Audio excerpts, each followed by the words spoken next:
તરફ ભાભરમાં ફટાકડાના એક તણખલાએ ખેડૂતોની 4 મહિનાની મહેનત અને હજારો રૂપિયાનો ખર્ચો કર્યો બરબાદ।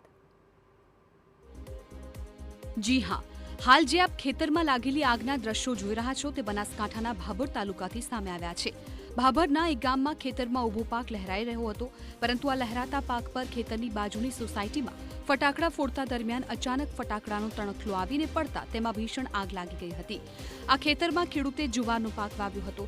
ખેડૂતો આ પાક પાછળ ખૂબ ખર્ચ અને મહેનત કરી રહ્યા હતા, પરંતુ એક તણખલાએ બધું જ એક ઝાટકામાં ખેદાન મેદાન કરી નાખ્યું। આગમાં મોટાભાગનો ઘાસચારો બળીને ખાખ થઈ ગયો છે। ખેડૂતે તાત્કાલિક પાણીના ટેન્કરની મદદથી આગ ઓલવવાનો પ્રયાસ પણ કર્યો હતો। બે સોસાયટી વચ્ચે મારું ખેતર આવેલું છે અને એની અંદર જુવારનું વાવેતર છે।